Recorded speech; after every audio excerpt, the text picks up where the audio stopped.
Welcome back to Brainipedia Skills. I'm Neha, your polity teacher, and with the help of this video, we are going to have a quick introduction, a short introduction of Indian Constitution so that you all can generate a basic understanding and basic knowledge of what exactly our Indian Constitution is. And if you want to learn the concepts of Indian Constitution and the introduction of Indian Constitution in a detailed manner, then you should definitely visit the website of Brainipedia Skills, where you can understand the concepts of Indian polity like never before. Because I teach you Indian polity with some interesting tricks, with some interesting techniques, with the help of which you can understand and learn all the things related to Indian polity, important articles, important functions of Indian polity with interesting manner without getting bored. So in this video, we are going to generate a basic understanding towards our constitution. So let's begin the video. First of all, we will have the introduction of Indian Constitution, what exactly Indian Constitution is. So in simple terms, in easy terms, if I try to explain you what exactly Indian Constitution is, so it is a supreme law of our country, because all the things, all the governance, all the administrative work which is done in our country is based on the Constitution of India.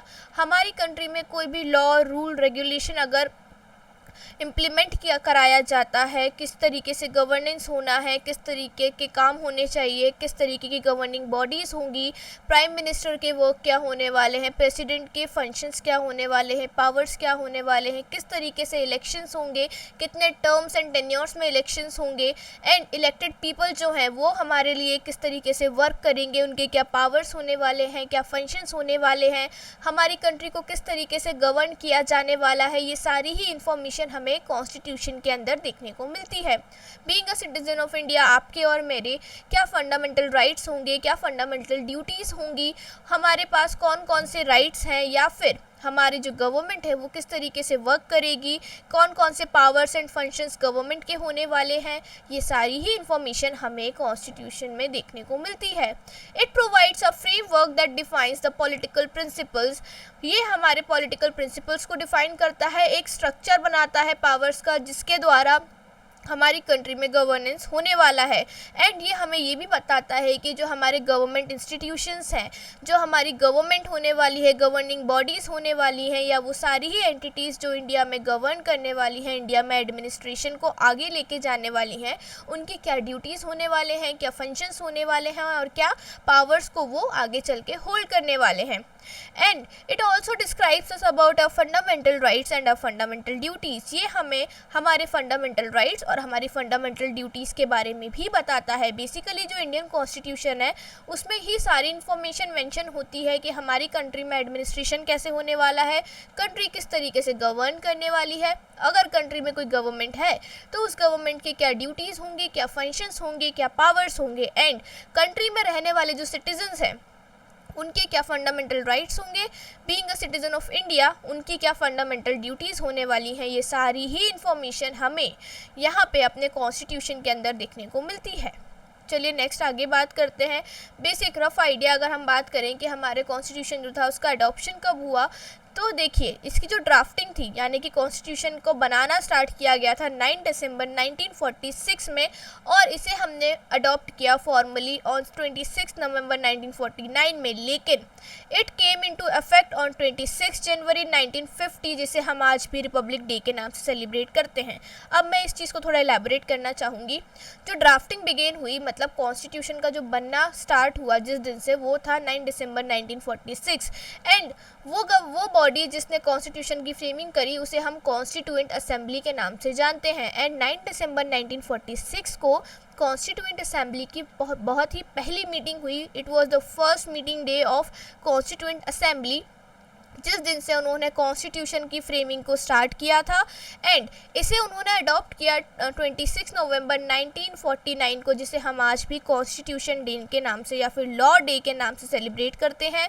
लेकिन हमारा जो constitution था इसे effective होने में time लगा, और ये इफ़ेक्टिव हुआ ऑन 26 जनवरी 1950, जिसे हम आज भी रिपब्लिक डे के नाम से सेलिब्रेट करते हैं या फिर मनाते हैं.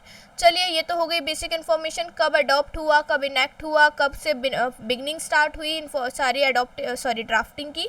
आगे बात करेंगे ड्राफ्टिंग कमेटी के बारे में। ड्राफ्टिंग कमेटी जो थी इसके हेड थे डॉक्टर B.R. अम्बेडकर, जिन्हें हम फादर ऑफ इंडियन कॉन्स्टिट्यूशन के नाम से भी जानते हैं। The drafting committee was responsible for formulating the final draft of the constitution. अब जो ड्राफ्टिंग कमेटी थी इनका काम क्या था, इनके क्या फंक्शंस थे, ये देखते हैं। ड्राफ्टिंग कमेटी का काम बेसिकली ये था, जो भी हमारा कॉन्स्टिट्यूशन है उसका जो फाइनल ड्राफ्ट निकल के आया, जो फाइनल ड्राफ्ट मतलब फाइनल एक रिजल्ट जैसे हम बोलते हैं, जैसे कि हम कोई स्टूडेंट हैं, हम साल भर स्कूल में मेहनत करते हैं, जो एक हमारी फाइनल रिजल्ट शीट निकल के आती है ना, उसी तरीके से एक फाइनल ड्राफ्ट निकल के आया था। और उस फाइनल ड्राफ्ट को फॉर्मुलेट करने की जो रिस्पॉन्सिबिलिटी थी कि हाँ भाई फाइनल चीज़ें जो हैं वो आप ही लोग डिसाइड करेंगे, हम लोग आपको रफ आइडिया देने वाले हैं कि हम ये ऐड कर सकते हैं, हम कॉन्स्टिट्यूशन को इस तरीके से फ्रेम कर सकते हैं।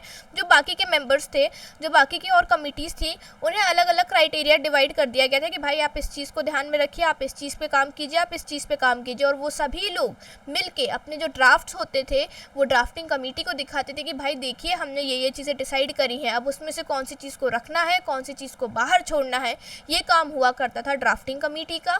तो जो फाइनल ड्राफ्ट होता था कॉन्स्टिट्यूशन का वो यही लोग तैयार करते थे, इन्हीं लोगों ने तैयार किया था। इसलिए जितनी भी कमिटीज़ थी कॉन्स्टिट्यूएंट असेंबली में, उसमें सबसे ज़्यादा इंपॉर्टेंट रोल जो होता था वो होता था ड्राफ्टिंग कमेटी का।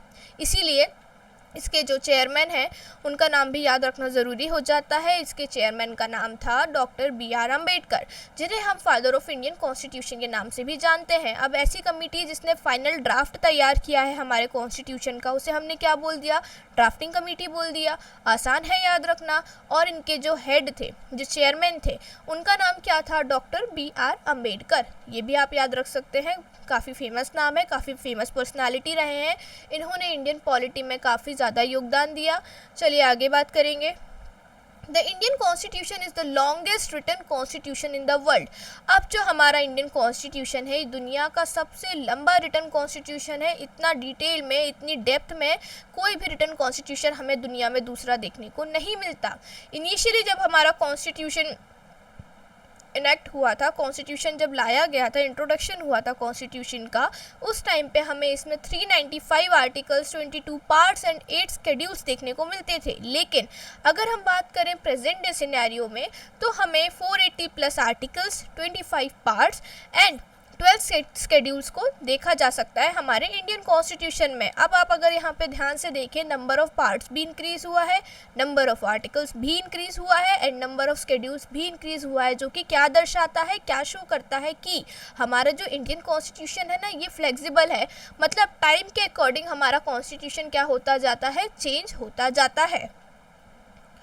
फिलॉसफी की बात करेंगे जो कि है द प्रियम्बल।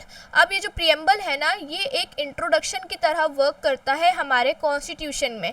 अब इस प्रियम्बल के पूरे कंसेप्ट को, व्हाट इज़ प्रियम्बल, प्रियम्बल को हम किस तरीके से याद कर सकते हैं और कौन कौन से इंपॉर्टेंट टर्म्स प्रियम्बल में मेंशन है, ये हम फ्यूचर में वीडियोस में डिटेल में डेप्थ में पढ़ेंगे।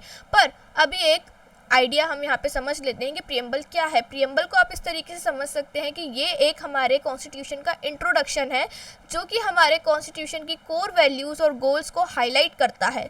कौन कौन सी कोर वैल्यूज़ और बोलना चाहिए फंक्शंस हैं, हमारे गोल्स हैं। सबसे पहला है sovereign. India is free to govern itself without external affair. Sovereign का मतलब होता है कि इंडिया जो नेशन है, जो देश है, भारत देश है, वो अपने आप को गवर्न करने में सक्षम है बिना किसी एक्सटर्नल इंटरफेरेंस के। मतलब अगर हमें अपने देश को गवर्न करना है, अपने देश में एडमिनिस्ट्रेशन करना है, तो वो हम खुद कर सकते हैं। हमें किसी दूसरे नेशन की, किसी दूसरे देश की इस चीज़ में किसी भी तरीके के इंटरफेरेंस की ज़रूरत नहीं है सर। सोवेरियन हमें यही बताता है कि being a country, India is independent enough to govern its own nation। India जो है अपने देश में स्वयं गवर्नेंस को कर सकता है, इसके लिए उसे किसी भी एक्सटर्नल इंटरफेरेंस की ज़रूरत नहीं है। सोशलिस्ट का मतलब होता है committed to social and economic equality for all citizen. Socialist का मतलब होता है कि हमारा जो देश है वो सारे ही सिटीजन को सोशल और इकोनॉमिक इक्वालिटी प्रोवाइड करने वाला है। यहाँ पे किसी भी तरीके का डिस्क्रिमिनेशन इन दोनों ही फैक्टर्स में आपको देखने को नहीं मिलेगा। उसके बाद होता है सेक्युलर। हमारा देश सेक्युलर है, मतलब हमारा देश सभी रिलीजन्स को, सभी धर्म को समान इक्वली ट्रीट करता है, समान ट्रीट करता है। हमारे देश का कोई भी एक पर्टिकुलर रिलीजन नहीं है, हमारा देश किसी एक रिलीजन को, किसी एक धर्म को प्रमोट नहीं करता। हमारे देश में सभी धर्मों के लिए बराबर जगह आपको देखने को मिल जाएगी। यहाँ सभी धर्म के लोग बराबरी से रहते हैं, साथ में रहते हैं, मिलजुल कर रहते हैं। यहाँ पे हमारे देश का, हमारे नेशन का कोई एक पर्टिकुलर रिलीजन आपको देखने को नहीं मिलेगा। हमारा जो देश है सभी रिलीजन्स को, सभी धर्मों को समान रिस्पेक्ट प्रोवाइड करता है, समान तरीके से प्रमोट करने की कोशिश, यहाँ पे प्रमोट करने की तो कोशिश किसी भी रिलीजन को नहीं की जाती है, लेकिन किसी भी धर्म का अपमान यहाँ पे आपको देखने को नहीं मिलेगा। किसी एक, ऐसा नहीं होता है कि किसी एक धर्म को हम बहुत बढ़ावा दे रहे हैं, बहुत प्रमोट कर रहे हैं, वहीं किसी दूसरे धर्म के साथ हम लोग बिल्कुल रिस्पेक्ट प्रोवाइड नहीं कर रहे हैं और दूसरे धर्म के लोगों को हम बुरा ट्रीट कर रहे हैं। ऐसा कुछ भी आपको इंडिया में देखने को नहीं मिलेगा। इंडिया जो है कंट्री, एज अ कंट्री सभी रिलीजन्स को इक्वली रिस्पेक्ट प्रोवाइड करते हैं विदाउट अ स्टेट रिलीजन, मतलब हमारे देश का कोई एक पर्टिकुलर धर्म नहीं है। फिर इसके बाद democratic governance is based on elected representative and participation of people. अब जो हमारा देश है ये एक डेमोक्रेटिक है, यहाँ पे हमें मोनार्कियल रूल देखने को नहीं मिलेगा, हायरार्कियल रूल देखने को नहीं मिलेगा, क्योंकि हमारे देश में जो है डेमोक्रेसी हमें देखने को मिलती है। डेमोक्रेसी तब होती है जब किसी भी देश की गवर्नमेंट को इलेक्शंस के द्वारा चूज़ किया जाता है। जो गवर्नमेंट है उसे लोग क्या कर रहे हैं, वोट करके, वोट कास्ट करके, वोटिंग करके अपने रिप्रेजेंटेटिव को चूज़ कर रहे हैं, अपनी गवर्नमेंट को चूज़ कर रहे हैं, तब उस कंडीशन में वो जो देश होता है वो एक डेमोक्रेटिक कंट्री कहलाता है। तो इंडिया में भी हमें यही देखने को मिलता है कि हमारे यहाँ जो गवर्नमेंट होती है वो इलेक्शन प्रोसेस के द्वारा चूज़ की जाती है, चुनी जाती है, और इलेक्शन प्रोसेस में सभी लोगों का इक्वल पार्टिसिपेशन हमें देखने को मिलता है। जितने भी सिटीज़न इंडिया के 18 अबव होते हैं उन सभी के पास राइट टू वोट होता है बिना किसी डिस्क्रिमिनेशन के। तो हमारा जो नेशन है, हमारा जो देश है वो डेमोक्रेटिक भी है। फिर इसके बाद Republic, the head of state is elected not hereditary. अब जो हमारे हेड ऑफ स्टेट हैं जो कि होते हैं प्रेसिडेंट, ये भी इलेक्टेड होते हैं, ये हेरिडिटरी नहीं होते। जैसे कि मान लीजिए हमारा देश जब आज़ाद हुआ था उस टाइम पे जो हमारे प्रेसिडेंट बने, पहले प्रेसिडेंट, उनके जो अब आने वाले फ्यूचर जनरेशन है वही लोग प्रेसिडेंट बनेंगे, उनके अलावा कोई और प्रेसिडेंट नहीं बन सकता। ऐसी कोई चीज़, ऐसा कोई बात हमें अपने कॉन्स्टिट्यूशन में देखने को नहीं मिलती। अगर हमारा जो प्रेसिडेंट है, जो भी इंसान प्रेसिडेंट बनना चाहते हैं वो प्रेसिडेंट के इलेक्शन में कंटेस्ट कर सकते हैं, एंड उसके बाद हम इलेक्शन प्रोसेस से उस इंसान को प्रेसिडेंट के लिए चूज़ करेंगे। लेकिन उसके लिए भी काफ़ी क्राइटेरियाज होते हैं, काफ़ी टर्म्स एंड कंडीशंस होते हैं for the election of president, जो कि हम आगे चल के कॉन्स्टिट्यूशन में डिटेल में पढ़ेंगे और समझेंगे। लेकिन अभी के लिए आप ये समझिए कि हमारा देश जो है वो रिपब्लिक है, क्योंकि हमारे जो हेड ऑफ द स्टेट होते हैं, जो कि हमारे माननीय रिस्पेक्टेड प्रेसिडेंट सर होते हैं, वो भी इलेक्टेड होते हैं, ना कि कोई हेरिडिटरी इंसान होता है। ऐसा नहीं होगा कि जो सर आज प्रेसिडेंट है आगे चल के उनका बेटा प्रेसिडेंट बन जाएगा, फिर उनके बेटे के बाद उनका बेटा प्रेसिडेंट बन जाएगा। ऐसी कोई भी पॉलिसी हमें यहाँ पे देखने को नहीं मिलती। फिर इसके बाद बात करेंगे फीचर्स ऑफ इंडियन कॉन्स्टिट्यूशन के। तो इंडियन कॉन्स्टिट्यूशन के कौन कौन से फीचर्स हैं? सबसे पहला है rigid and flexible. Some parts can be amended easily while other require a special procedure that is rigid. अब जो हमारा इंडियन कॉन्स्टिट्यूशन है रिजिड भी है और फ्लेक्सिबल भी है। कैसे? क्योंकि इंडियन कॉन्स्टिट्यूशन के कुछ पार्ट्स ऐसे होते हैं जिसे आप इजीली अमेंड कर सकते हैं, जिसे आप इजीली चेंज कर सकते हैं। वही कुछ पार्ट्स हमें ऐसे देखने को मिलते हैं जिसके लिए आपको स्पेशल प्रोसीजर को फॉलो करना पड़ता है, स्पेशल मेथड्स को फॉलो करना पड़ता है। इसके बारे में अगर आपको एग्जाम्पल समझने हैं तो you have to visit the website of Brainypedia skills, जहाँ पे आपको इंडियन पॉलिटी का डिटेल कोर्स देखने को मिलेगा। और उस कोर्स में आप ये भी समझेंगे कि ऐसे कौन कौन से पार्ट्स होते हैं हमारे कॉन्स्टिट्यूशन के जिसके लिए आपको स्पेशल प्रोसीजर रिक्वायर होता है, एंड अपार्ट फ्रॉम दैट वो स्पेशल प्रोसीजर होता क्या है, एंड वो कौन कौन से पार्ट्स होते हैं जिसे आप इजीली अमेंड कर सकते हैं, जिसे आप इजीली चेंज कर सकते हैं। ये सारी ही चीज़ें आपको वहाँ वेबसाइट पे समझने को देखने को मिलेंगी with the easy notes of Indian polity. So you should definitely visit there. चलिए आगे बात करते हैं federal structure with unitary bias. अब हमें यहाँ पे फेडरल स्ट्रक्चर देखने को मिलता है, लेकिन division of power, federal structure का मतलब होता है, फेडरलिज्म का मतलब होता है बेसिकली डिवीजन ऑफ पावर। मतलब हम पावर्स को क्या करने वाले हैं, अलग अलग एंटिटीज़ में डिस्ट्रीब्यूट करने वाले हैं, बांटने वाले हैं। यहाँ पे हमें डिवीजन ऑफ पावर देखने को मिलता है सेंटर एंड स्टेट गवर्नमेंट के बीच में। मतलब दो तरीके की गवर्नमेंट आपको देखने को मिलेंगी यहाँ पे मेजरली। पहला होगा आपका सेंट्रल गवर्नमेंट यानी कि यूनियन गवर्नमेंट, दूसरा आपका होता है स्टेट गवर्नमेंट। पर यहाँ पे जो सेंट्रल गवर्नमेंट होती है उनके पास ज़्यादा पावर्स होती है during emergencies and normal as well. हम अगर बात करें कंपैरिजन की कि स्टेट गवर्नमेंट के पास ज़्यादा पावर्स होंगी या फिर सेंट्रल गवर्नमेंट के पास, तो इसका आंसर बहुत ऑब्वियस हो जाता है कि जो ज़्यादा पावर को होल्ड करने वाली एंटिटी है वो होने वाली है हमारी सेंट्रल गवर्नमेंट। चलिए अब आगे बात करते हैं। इतना तो हमने देख लिया कि हमारा जो कॉन्स्टिट्यूशन है वो रिजिड भी है और फ्लेक्सिबल। रिजिड कैसे? कुछ पार्ट्स ऐसे हैं जिन्हें चेंज करने के लिए, जिसमें अगर हमें कोई चेंज करना है, अमेंडमेंट करना है, कोई चीज़ें ऐड ऑन करनी है या फिर कोई चीज़ें हटानी है, उसके लिए कुछ स्पेशल प्रोसीजर्स रिक्वायर होते हैं।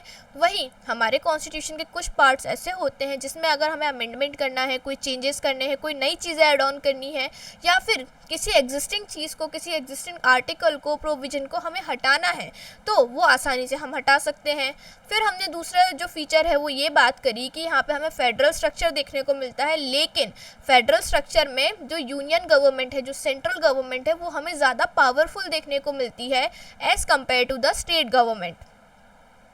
Fundamental rights and duties provide किए गए हैं भाई सिटीजन्स को। एक और तो हमारा जो कॉन्स्टिट्यूशन है वो फंडामेंटल राइट्स प्रोवाइड करता है, और वहीं राइट्स के साथ साथ वो हमें अपनी ड्यूटीज़ का भी एहसास दिलाते हैं कि अगर आप एक सिटीज़न है, इंडियन सिटीज़न है, आप फंडामेंटल राइट्स को एंजॉय करते हैं, बहुत अच्छी बात है, ये आपका अधिकार है, लेकिन फंडामेंटल राइट्स के साथ साथ ये आपकी ड्यूटी भी है, आपकी रिस्पॉन्सिबिलिटी है being a citizen of India कि आप कुछ चीज़ों को फॉलो करें, कुछ बातों को फॉलो करें। अगर आप fundamental rights and fundamental duties को डिटेल में समझना चाहते हैं तो वो दोनों ही वीडियोज़ यहाँ पे चैनल पे अवेलेबल है, आप उसे गो थ्रू कर सकते हैं। चलिए, citizens are granted rights like equality, freedom, protection against exploitation etc. जो citizens होते हैं उन्हें freedom जैसे, equality जैसे, protection against exploitation जैसे fundamental rights प्रोवाइड किए जाते हैं, लेकिन इसके अलावा उन्हें फंडामेंटल ड्यूटीज़ भी प्रोवाइड की जाती हैं ताकि एक रिस्पॉन्सिबल सिटीजनशिप का जो है फ्रेमिंग हो सके। जो सिटीजन्स हैं उनके अंदर एक रिस्पॉन्सिबल सेंस ऑफ रिस्पॉन्सिबिलिटी आए कि हाँ भाई, being a citizen of India हम राइट्स को तो एंजॉय कर ही रहे हैं, उसके अलावा ये हमारी रिस्पॉन्सिबिलिटी है कि कुछ बेसिक ड्यूटीज़ को हम फॉलो करें। तो इंसान के अंदर, सिटीजन्स के अंदर वो रिस्पॉन्सिबिलिटी की जो फीलिंग है, फील ऑफ रिस्पॉन्सिबिलिटी जो है जनरेट करने के लिए यहाँ पे फंडामेंटल ड्यूटीज़ का भी इंट्रोडक्शन हमारे कॉन्स्टिट्यूशन में किया गया है।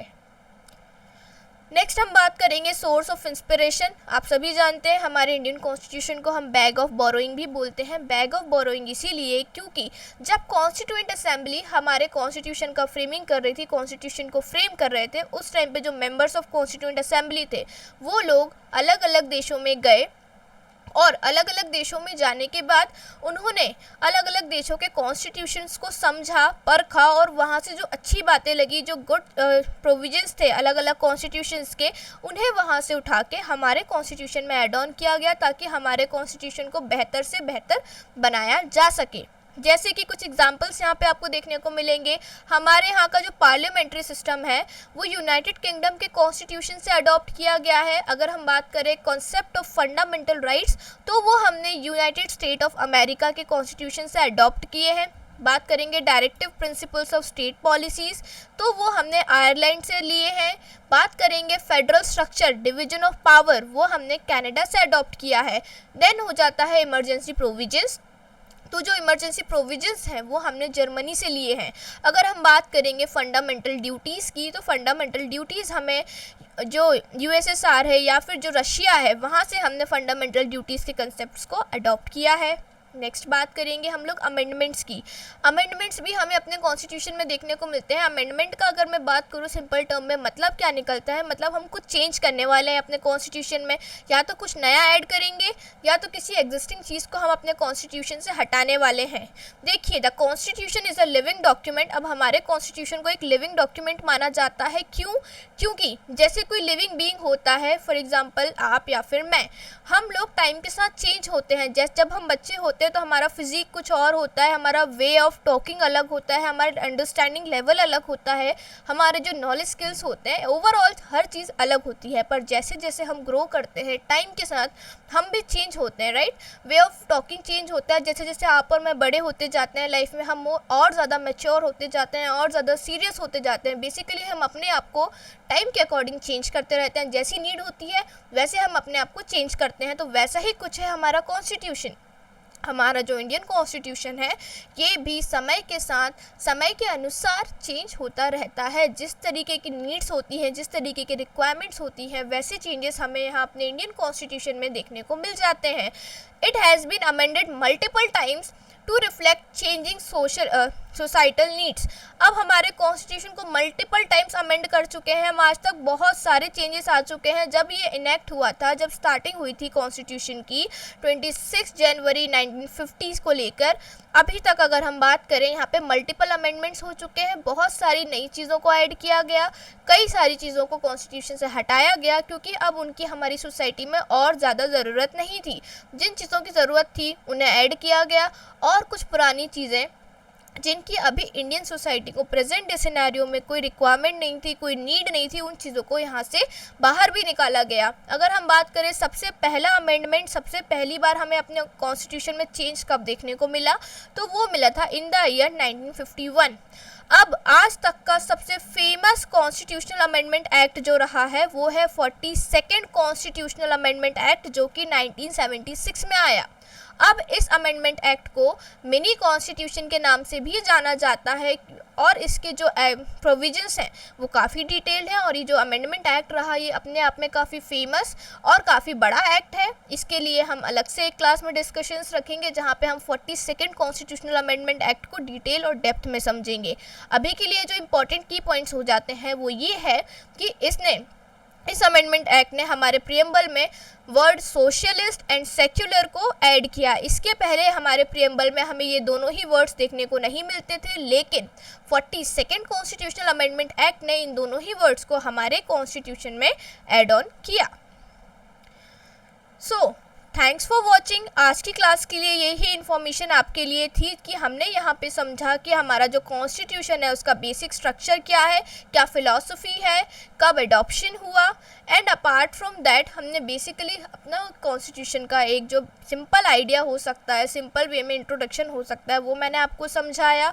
एंड अगर आपको इन्हीं चीज़ों को डिटेल में समझना है, डेप्थ में समझना है, तो I would definitely suggest you to visit the website of Brainypedia skills, जहाँ पे आप इंडियन पॉलिटी के ये सारे ही कंसेप्ट्स, ये सारे ही जो आइडियाज़ है इन्हें डीप में समझ सकते हैं, डेप्थ में समझ सकते हैं। And apart from that I will provide you the descriptive and easy notes of Indian polity so that you can learn this subject in an interesting way without getting bored. So keep watching the videos. Till then, stay happy, stay healthy. Thanks for watching.